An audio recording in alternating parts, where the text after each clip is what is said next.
Happy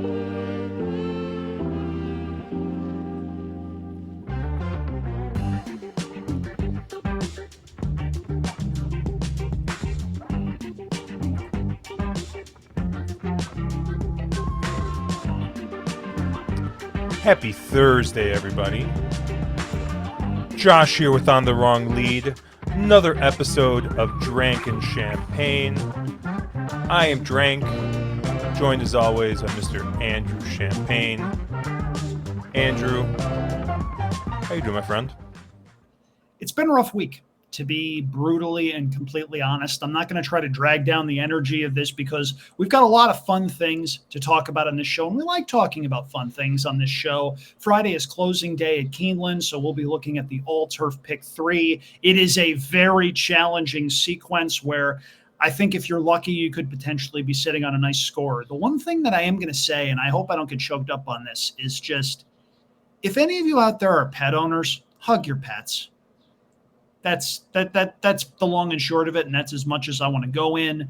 But yeah, it's been sort of a challenging couple of days here for a number of reasons. Josh, you and I had that conversation in the pre-show, and it was one of those times where you just need to thought dump on somebody out there. And if any of you out there have ever been a thought dumper or a thought dumpy, you know how that feels. Josh, I appreciate you, buddy.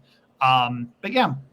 It's been a week of rolling with the punches, to put it mildly, and I am very grateful for the distraction of being able to do this show for those of you out there that enjoy our content. And if you do enjoy our content and you're on YouTube, go on down below, hit that like button and hit that subscribe button. It really helps us out. We're a week and a half from the Kentucky freaking Derby, people, and there's going to be a lot of content out there over the course of the next week and a half. We're very glad you've chosen to us for some of your content divulging time. Yeah, Andrew, production meeting in the middle of the show, right? As Mr. PTF always likes to say. Next week, are you good for our normal Wednesday night recording to do our traditional Derby Oaks? Was it best bet, live long shot, and surprise? And bold prediction. Yep, bold absolutely. Prediction, yeah, okay. I'm cool. very, very free for that. That'll be a lot of fun. That's something we like doing around big events. If you want to take a look at some of the shows that we've done, they're easy shows to find up on the YouTube channel. And we've been able to put together some very good, solid prognostications from that. Kentucky Derby and Kentucky Oaks days are special. You really only need to be right once or twice in order to have a very good couple of days, says the guy who made his year off of Medina Spirit back in 2021. Yeah. Really interesting Derby this year. Mm-hmm. I feel, we have a clear favorite in journalism coming from the West Coast, but I know there has been some questions about the quality of racing out west, the small fields, and maybe how that's going to translate over to the big stage of 20 horses, right? A lot of these horses that have been running in Louisiana or have been running in Florida, they're getting at least 10, 12, maybe 14 horse fields. And I feel like, there's the big question always with these California horses, and we've kind of seen them not show up the last couple of years. Now, obviously, one big missing piece to all that is Mr. Bob Baffert, who's not been able to run the last couple of years. However, the Derby favorite's not going to be Miss Bob Baffert's horse coming out of the West Coast. So it's very, very interesting to see how this is going to go. I don't hate the favorite this year as much as I have in years past. Andrew, I've, Fierceness. It doesn't start with an F. It's not owned by Rapoli. It's not trained by Pletcher. Sure, it can win. Yeah. But obviously, I don't want to talk too much. Anybody who consumes any kind of content is going to get absolutely bombasted with Derby thoughts, and whether they like them or not. Andrew and I's phone are going to get blown up by people who text us a grand total of 2 or 3 times a year the next couple days. It's going to be busy. Well, I don't want to talk too much about the Derby, but one thing I do want to talk about, Andrew, and I don't know if you've had time to watch it yet, but have you caught any of the Netflix series yet? I have not had time yet. One thing I did have, though, and this leads into a story that I actually wanted to tell. You mentioned hearing from people 2 or 3 times a year. I got a Facebook message from somebody that I hadn't heard from, 2 or 3 times a year.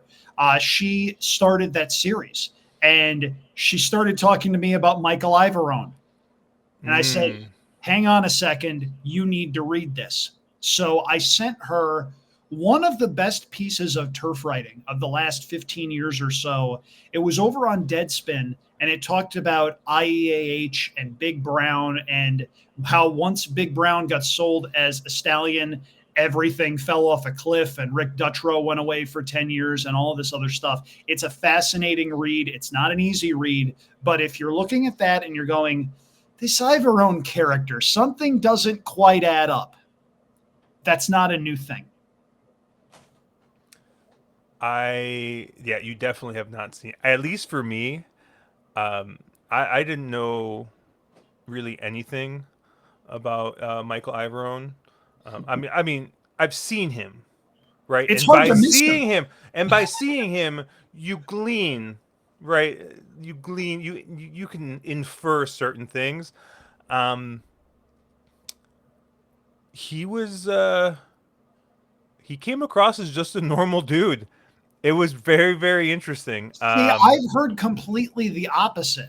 I have also heard from people who say he came across horribly and that Rapoli came across normal. I think that's one of those things where everybody's going to take a look and judge for themselves. I need to watch this. Remind me next week because at that point I will hope to have had enough time to binge the entire series. Yeah, it was good, and it's probably like 4 hours. I think it's 6 45-minute Yep. episodes or so. So it was good. I not to get too into the content creation but I think this weekend I'm gonna spend some time trying to refresh some stuff and pin some maybe pertinent videos that people who maybe are just searching for how to bet horses or how to bet the Kentucky Derby on YouTube, get that SEO machine going a little bit, see if see what happens there. But You got to be um, careful. We're going to be SEO competitors because I'm recording a video for Winners and Whiners tomorrow. yeah. So yeah, it was good. I thought it was very well done. I saw some people complaining about horse players, not being front and center, and it's interesting because I've kind of, I don't want to say come around to this. I think horse racing doesn't exist without betting, right? I think that is still very true. But you know, people still watch football, for example, and still bet a hell of a lot of money on it. So there's no reason why getting more eyes onto the race in any way, shape, or form can't lead to more betting. Whether or not it's going to be, the amount that it was 20, 30 years ago, I mean, probably not. But I think any interest at this point is good interest. That being said, I did see some people much, much smarter than I am who are much more involved with the industry, who felt that they didn't really, mention it too much. I mean, Stewart was up there, betting thousands and thousands of dollars, but that was really the only. There's a quick little scene in the whole thing where they talked about betting, but no, I don't know. I'm interested to hear what you think. So we won't spend too much time One on thing that, I but will say, and this is something that got put out on Twitter, I forget who put it out, but I thought it was a very interesting point. And it was something along the lines of people in horse racing get very mad when certain things aren't featured, but it's mainly because it's not them and their buddies on the show. And mhm. I don't think that's 100% accurate. I do think for some people, there's a shred of truth in that. But the other thing that I do want to point out, look, assume for the moment you know nothing about betting. Assume for the moment you know nothing about wagering and anything like that. Who do you want to hang out with at a racetrack? You and me, or Michael Ivarone and the cast of 10 people plucked off of South Beach who have OnlyFans accounts? Just saying, we are not interesting compared to those people. And if you don't like that, I got nothing for you, because then in that case, if that's your angle, I'm sorry, I got nothing for you. If the argument is betting is part of the stool, absolutely. If the argument is the sport doesn't survive without betting, and if you take that leg of the stool off, it topples over, fine. I've got no argument there. This was never going to be a gambling-oriented show. We tried a gambling-oriented show many years ago with horse players. It had its moments. There's a reason it only had one season. I got bad news for you though, Andrew. What is it? Because a very popular Twitter personality. Well, maybe I don't know if popular is the right word, but well, yeah, he's Twitter famous. Well, he's horse racing Twitter famous. Was featured in the first episode. Or not featured, but you saw his head talking to Michael Ivarone. He was very clear. So at least one degenerate made it on there. Well, that's and good. I think that, so we got represented. Anything else you want to get to before we talk about this late pick or this turf pick 3 here?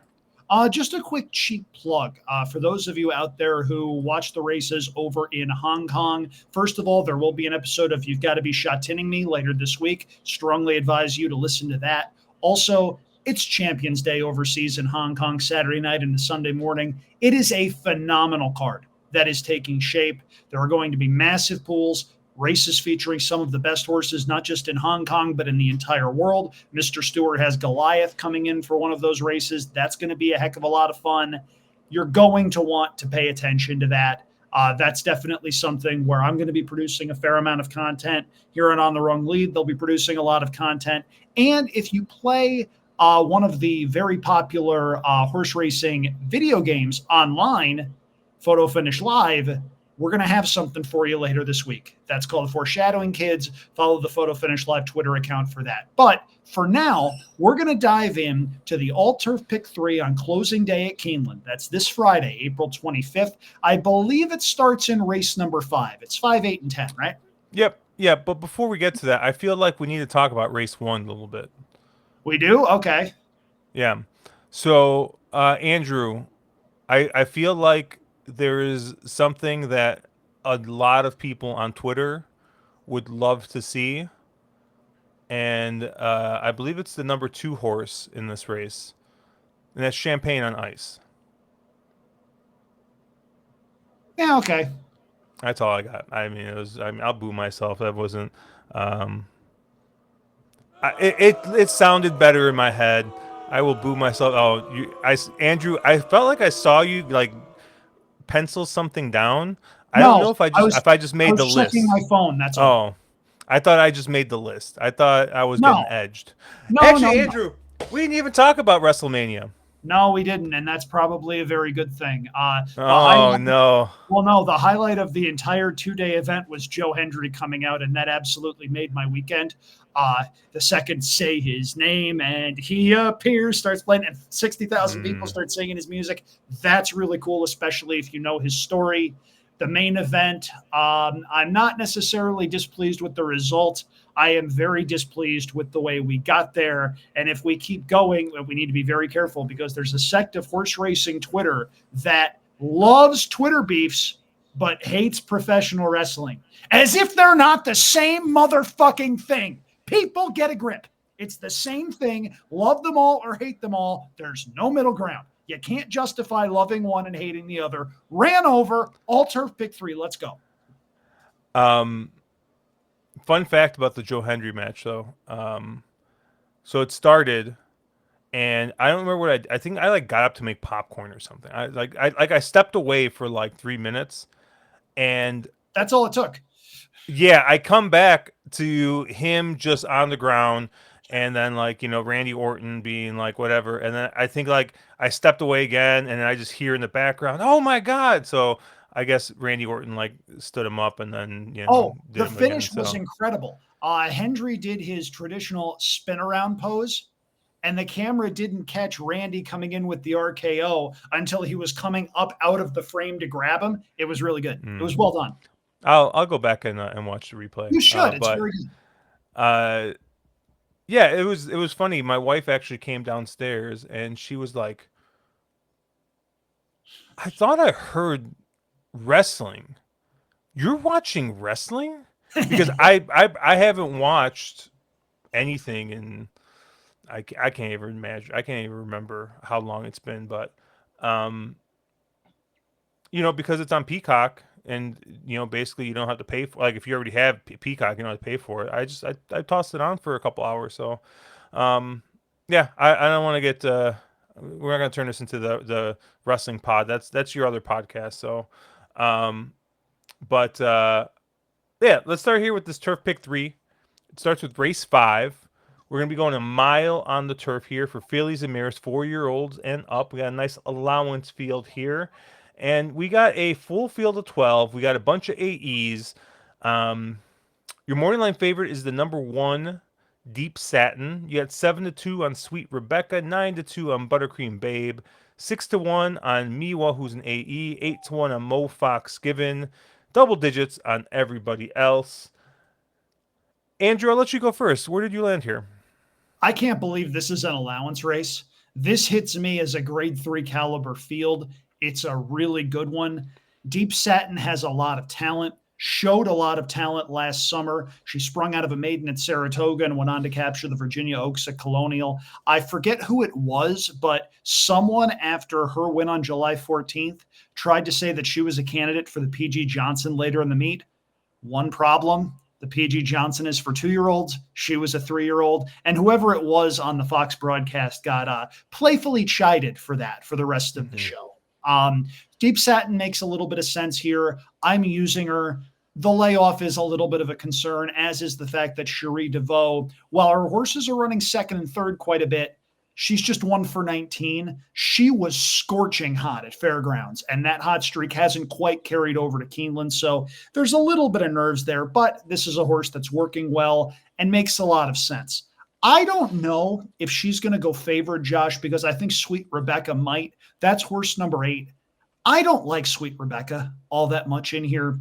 It's not like her 2 wins last spring were all that great. She did win a stakes race at Aqueduct, the Memories of Silver, but I don't think she beat a lot on that particular occasion. She sort of ran in place in both the Wonder Again and the Lake George. She comes in off of a very, very long layoff for Chad Brown. And speaking of trainers that are a bit chilly, he's 11% on the meet. It's not like he's been setting the world on fire either. At Sweet Rebecca's likely price, I'm going to try to beat her. I will be using Deep Satin, but I'm also going to be using number 2 Buttercream Babe, who got very good for a stretch last year. She was placed in a couple of grade 2 events. She was a half length away from beating the boys in the Hall of Fame at Saratoga. I was there for that one. It was a heck of an effort that she put forth. She wound up rallying from a bit off the pace in a race that didn't have a lot of early speed. She was last seen running 3rd in the Valley View here at Keeneland. She gets Lasix. And if you go back to that June 8th race at Saratoga, that might be the best race she's ever run. And it was one of only a couple of times she was able to get Lasix. So I think she is very dangerous. I'm using number 9, Pharaoh's Wine, because I think it pays to have some horse that might be involved in the pace. And of the pace setters, I think this is the one you want. She goes second off the bench, and her best is pretty good. She was second in the Valley View last year. I don't know what sort of pace scenario we're liable to get here, but I do think Pharaoh's Wine is going to be prominent. My top selection, though, yeah, if you know me for any length of time, you know I love this angle. It's the 12 Partir. I don't think we're getting 12-1 on this horse. I'd be shocked if we got half of that. Anytime a European runner that's had success overseas comes to America and gets first-time Lasix, I am very, very, very interested. The thing that gives me a little bit of pause is that I think maybe she wants a little bit longer, but she's been working well. John Velasquez sees fit to ride. I think Partir has a big time chance. The other one that I will be using if she draws in is the 13 Miwa. That's another European getting first time Lasix. Similar case. I just can't ignore a horse like that in this spot. The one that I'm against, though, is horse number 8, Sweet Rebecca. I'm going 4 deep, maybe 5 deep without her. If she beats me, she beats me. I'll tip my cap. But given the layoff and the fact that she doesn't tower over this field on speed figures or any other measure, I think this is a likely favorite that you're supposed to try to fade.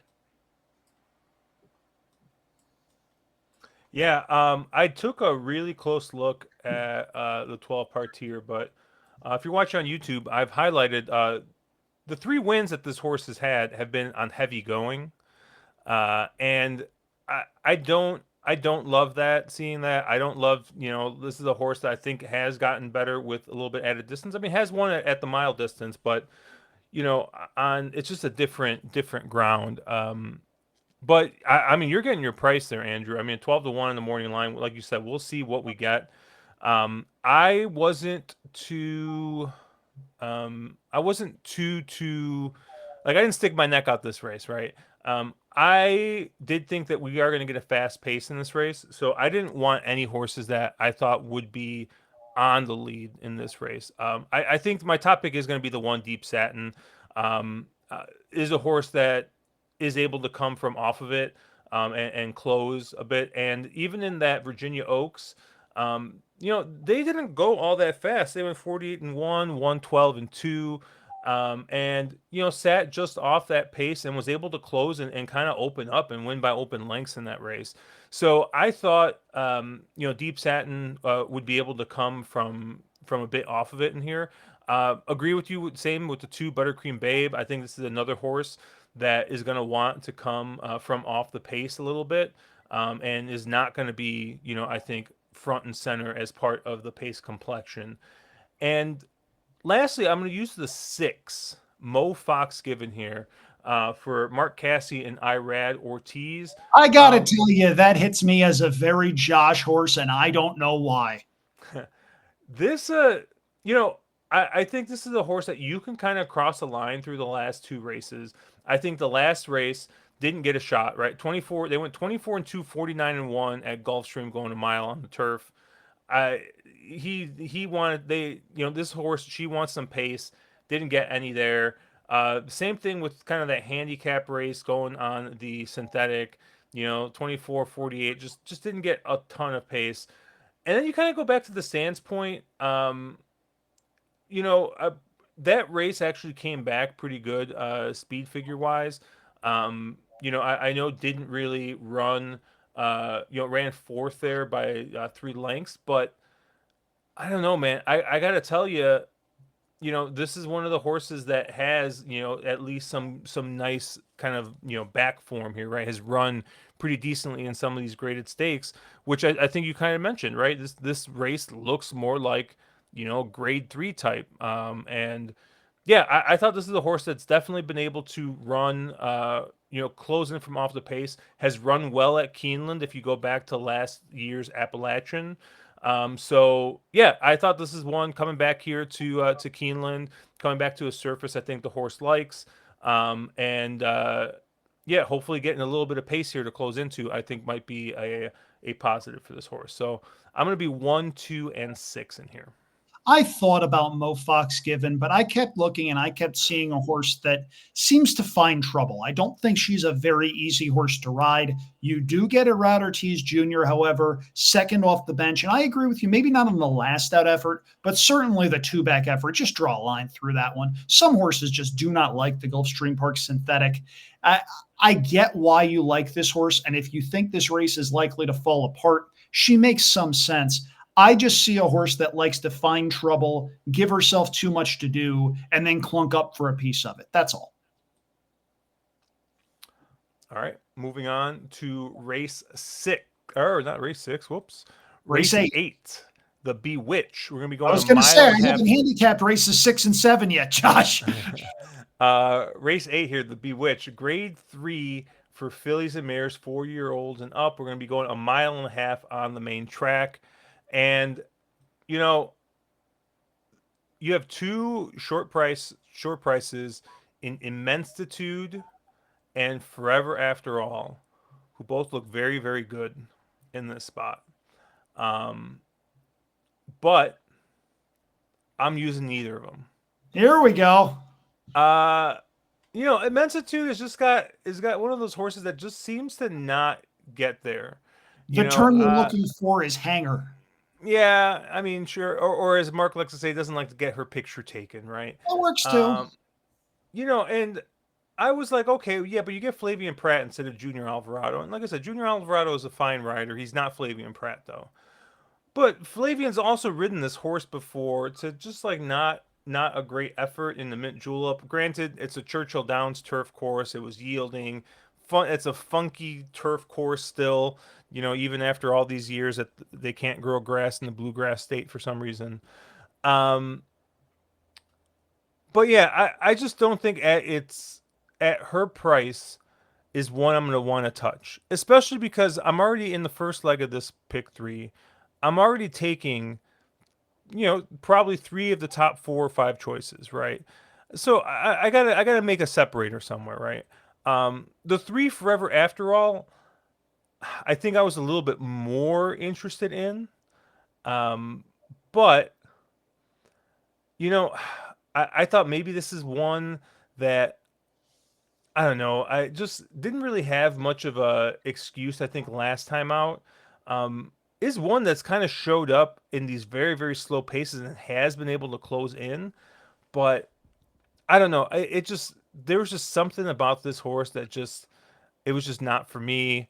I'm just like this is an even shorter price, and I think on time form, I mean this horse looks good, but I just went a different direction, and I actually went with the 7 Eternal Silence here as my single. This is my separator horse, and this is a horse that came in was ships in for the Valley View 2 years ago, and ran sixth. It just wasn't great. Um, it was a very very productive race. Bunch of next out winners out of that race. Comes back to Aqueduct after a layoff and wins. And then next time out for Christophe Clement actually gets vet scratched, right?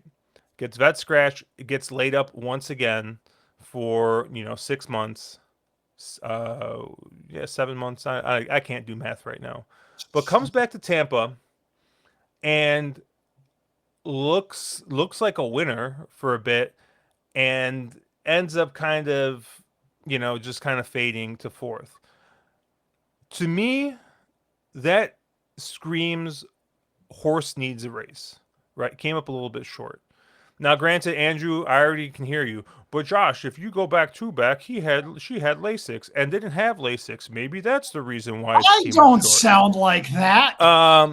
But anyways, I just think that this is a horse that screamed needed one, right? And I think backed it up in a pretty decent race in the Hillsboro, ran pretty well, and at least on the figures I looked at, really just needs to take a little step forward from that last one. And this being a 5-year-old, second off the layoff, coming off of I thought 2 decent races here in the U.S. so far. If the horse kind of progressed a little bit.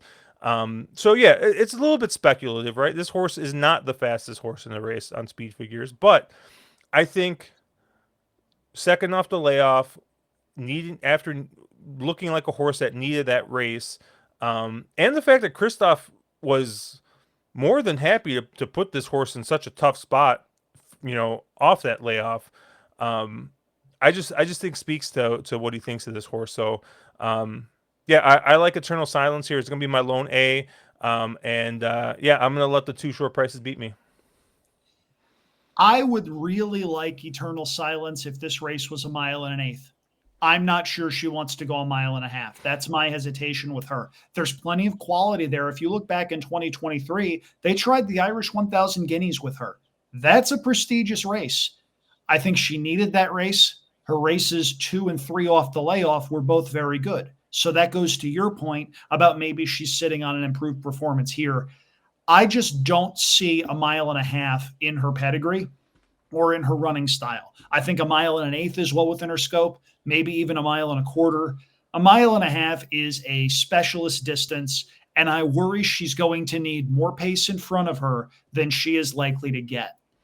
I saw this as a choice between the two short prices, and I went with the slightly longer one. That's number two, Immensitude. I usually hate betting horses like this, Josh. I see a lot of seconds, a lot of thirds, and a couple of races where she certainly did not have an excuse. The Waya last year at Backwaduct, she was supposed to win that race, turning for home with the lead. She had horse left. She wound up finishing second, beaten just a neck after what seemed like an ideal trip. But Josh, I'm looking at this race and I see no early speed. I see no early speed, so I can't play the closers, which means I can't play number three Forever After All. And I think Immensitude has enough tactical speed to sit an ideal trip beneath Flavian Pratt. I know that the one time Pratt rode her, it didn't go well. I'm chalking that up to the yielding turf at Churchill and just drawing a line through it. She likes it firmer. She has shown she likes it firmer. I think she's the horse to beat.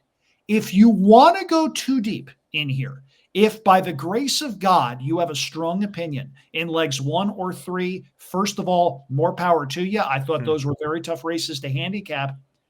Josh, let's take a look at the 5 Just Basking for a minute.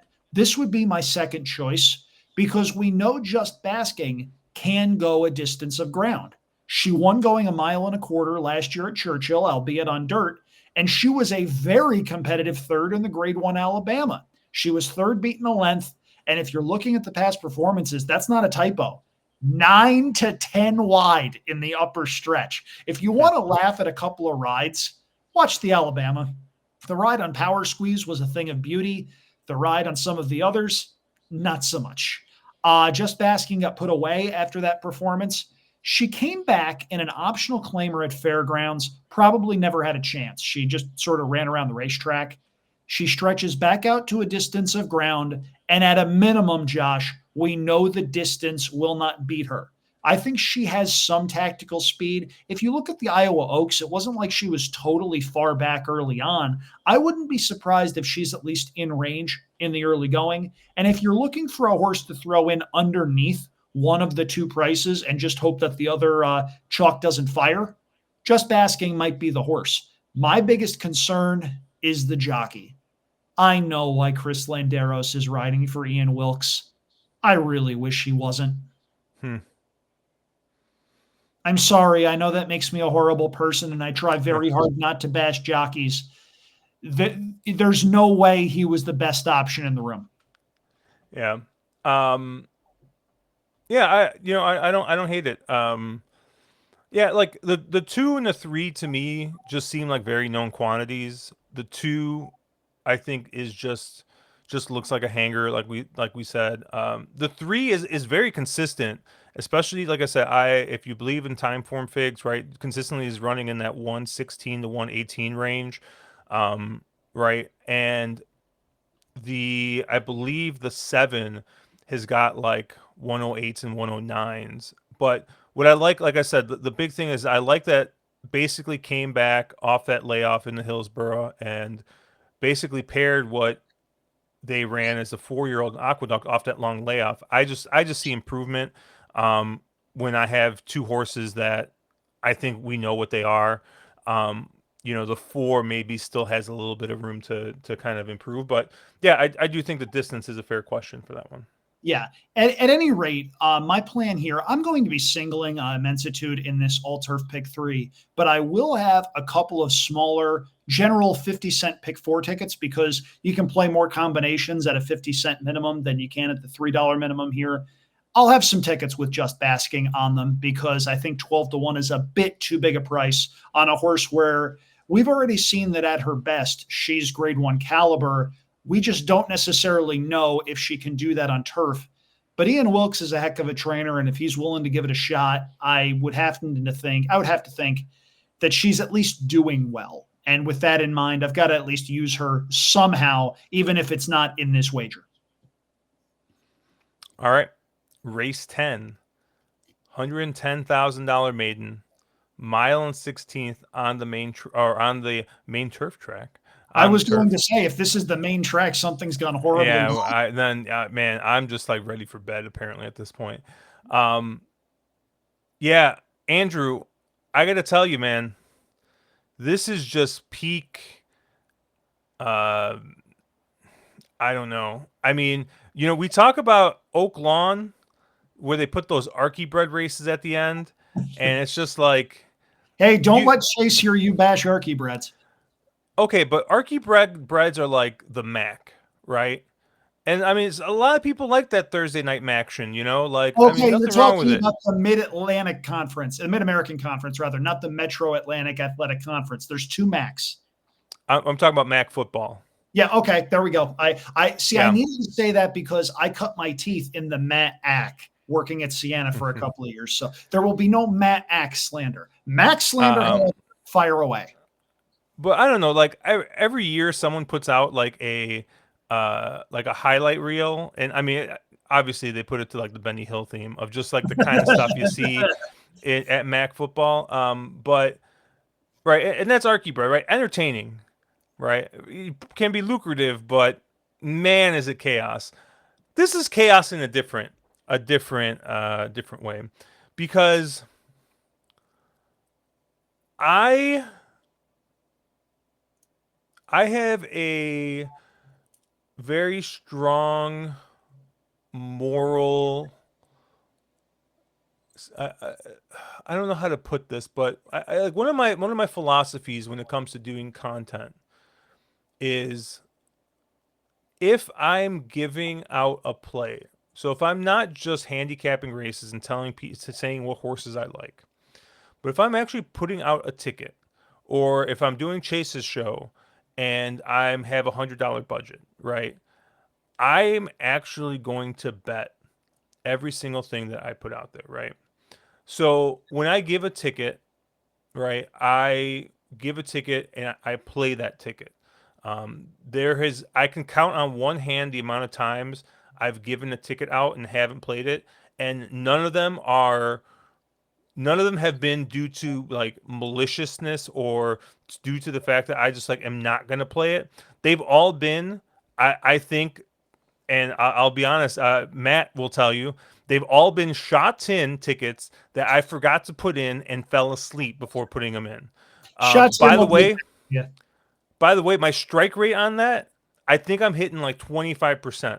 So if someone could like had a camera and it's like, wait, Josh didn't put that ticket in, like you got to send the horse, you got to send the house in. You just got to send the house in because it's gonna hit. But anyways, this race just completely is gonna like I don't know what my ticket's gonna look like on Friday because my top picks are all AEs. That'll do it. The 13, and the 15 are both, I think, must use if they draw in. I have them both as A's. And I looked at the body of the field and I had to decide, like, do I make any of these horses A's? Because if they're an A, but then these other horses draw in, like what happens to the horses there? Because I like these horses more, right? So like there's no guarantee here on what I'm gonna play. You're just gonna be bro, trust me at this point. Because the 13 and 15 I really, really like. They draw in, I think they gotta be an A. The 16, it's Bourbon 30, I also really, really like. If this horse draws in, I think it's got to be on at least one or two of your tickets, but Your it's more of a favorite B type. rider. Oh man, I told you right. I had Matt from It's Got to Be Shot Me right run a query on Vinny Chemino off, and it wasn't as bad as I thought, unfortunately. So, um, anyways, I think those three horses, any combination of them draw in, you need to use them right. I didn't really have an A other than those horses in here. Um, I landed on the one ambitiously as my top pick of the horses that are drawn in. And really, this is something that I kind of picked up from Caleb. You know, these super trainers, when I see a Brad Cox horse, uh, I mean, more notably like Chad Brown, Bob Baffert, um, Todd Pletcher, if they have a horse and it's run 3 times and hasn't broken its maiden yet, I don't care how good the speed. I just want no part of that horse. Right? I let that horse beat me. Right. I think Brad Cox kind of falls into that same. That same. He falls into the same area for me as well. And the 7 tickled Quist here. I mean, this is just a hanger to me, right? And I granted, right? They tried it 3 times on the dirt, twice on the turf, and all kinds of trips. Has gotten, just has not been able to get there. At 5-2, I just can't. Right? I just can't get there. I mean, this horse can win absolutely, but I just can't get there. For this horse, Bill Mott, first time starter. I mean, I know that won Caleb a ton of money when he accidentally bet one of those, but I can't get there. Um, I thought the 11 Samud was interesting. I ended up not using. I mean, I get Jose Ortiz gets aboard.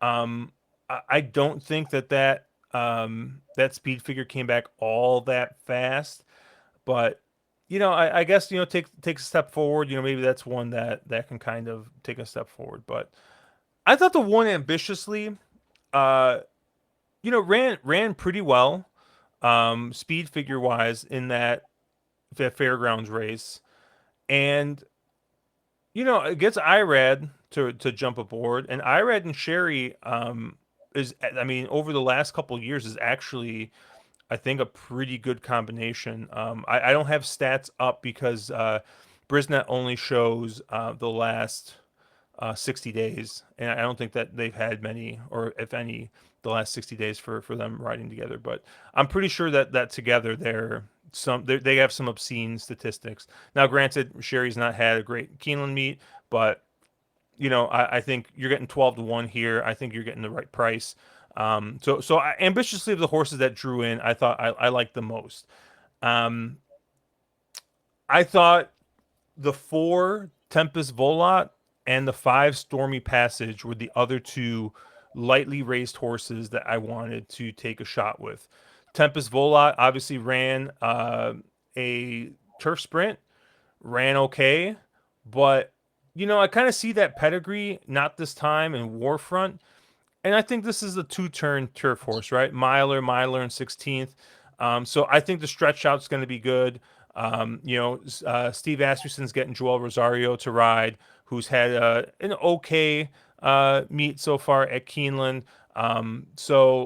Yeah, I really like Tempest Volat here to improve on the stretch out. And then the 5 Stormy Passage, Ben Curtis is a very, very good turf rider. He's at 15% riding on the turf. Eddie Keneally has got 5 wins in 2 seconds and 18 starts for a gaudy 28% on this meet. This is a horse that's trying turf for the first time. Uncle Mo on top, I don't think is going to be a problem.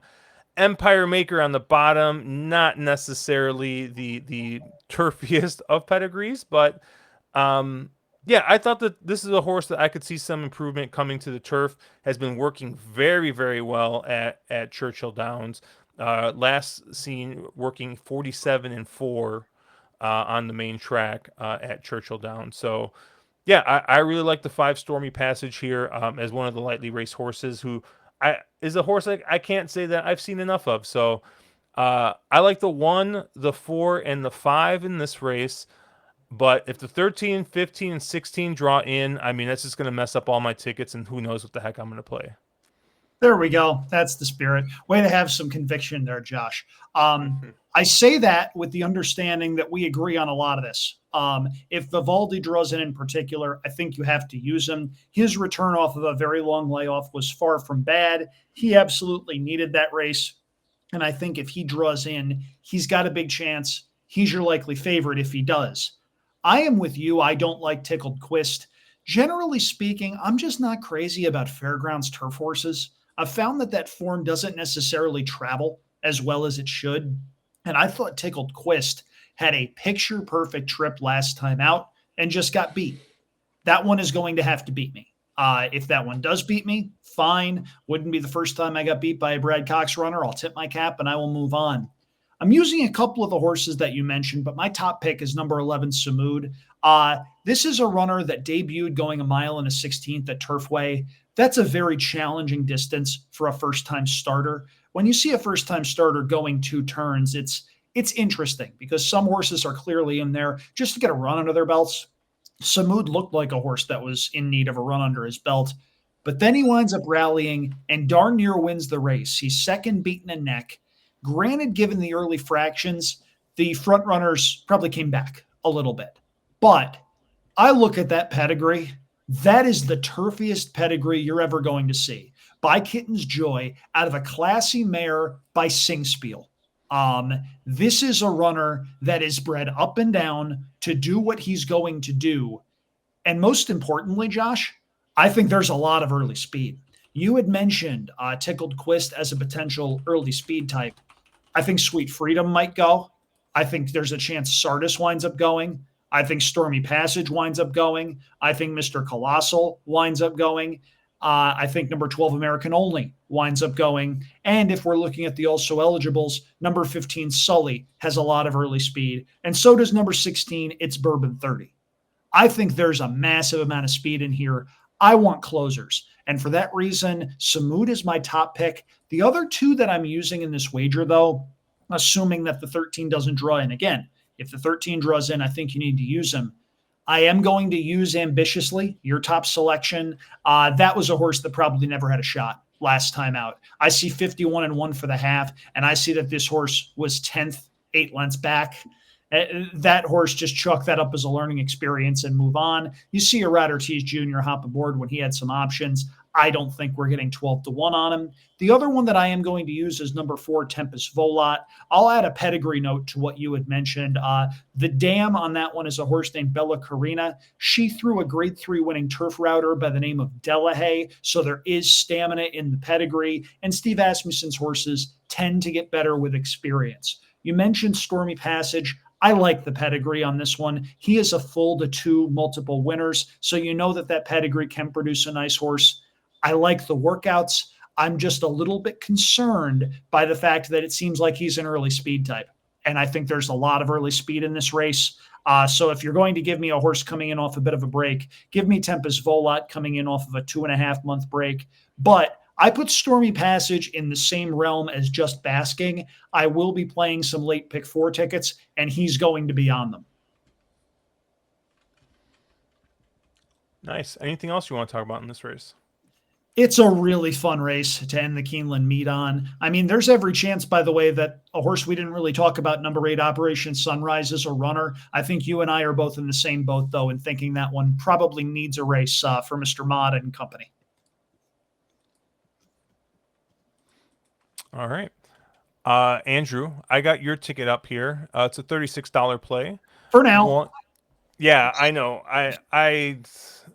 Yeah, you have the 1, 2, 9, and 12 with the 2, with the 1, 4, 11. And then you got 2 AEs, the 13s, in both the first and the third leg that you like. So, yeah. And look, that's a hallmark of Keeneland, the fact that you're going to have talented horses on the AE list, and sometimes they don't get to run. But we're recording this on Wednesday night. The sequence is Friday. We don't know scratches and changes yet. But if those 2 AEs wind up running, I think they're worth using. and I'm 1, 2, 6 with 7 with 1, 4, 5. But yeah, the 13, 15, and 16, those horses I'm all interested in. I say it's a $27 play? Question mark. We'll see what happens with the 3 AEs, but yeah, I will be playing some semblance of that ticket come Friday. Andrew, what you got going on this week? A lot. As I've mentioned, Champions Day is this coming Saturday into Sunday. So check out the North American simulcast feed available on all ADWs for my analysis and selections there. You can also take part in a pick'em contest over on Photo Finish Live if you wind up playing that game. We'll be looking at that shot tin card. I'll be doing a lot of Kentucky Derby things, of course, for a number of different outlets, including at least one that I have never produced anything for. That's called Foreshadowing Kids. Those fields, of course, wind up coming out on Monday, so we'll see how everything winds up shaking out there. You can follow me on Twitter at Andrew Champagne for all of that, and I'll probably wind up putting a massive collection of links and video embed codes on my website, andrewchampagne.com, as that day winds up getting closer. Cool. And yeah, we will be live streaming tomorrow night, Thursday night, or tonight, depending on when you're listening to this. 8 p.m. Central, 9 p.m. Eastern, and yeah, we'll probably be taking a look at the Churchill Downs opening night card, and yeah, we'll see what we kind of get into. Probably talk a little Derby. It'd probably be a little bit more of a laid back show since there's not too much, and also good looking Caleb is out of town once again this week, so it's just going to be Mark and myself. But tentatively next week, content-wise, it looks like we're going to be streaming Thursday night for Oaks Day. Caleb is also, once again, not going to be available, but I think I have a guest. I have a guest lined up, so hopefully that he comes through and we're good. And then Friday, it should be the three of us together to go ahead and go through the Kentucky Derby card and talk a little bit of Oaks. So, yeah, lots of stuff going to be coming your way. Obviously, Drinking Champagne will be out. We'll be doing our normal thing next week as well. So, yeah, lots of stuff coming your way. But you can catch us at ontherwronglead.com, at wrong_lead on Twitter. Like and subscribe if you haven't. I am at Cherry Drank. Andrew's at Andrew Champagne. AndrewChampagne.com. Winnersandwiners.com. Say his name, he'll appear. Have a good weekend, guys. Let's make some money.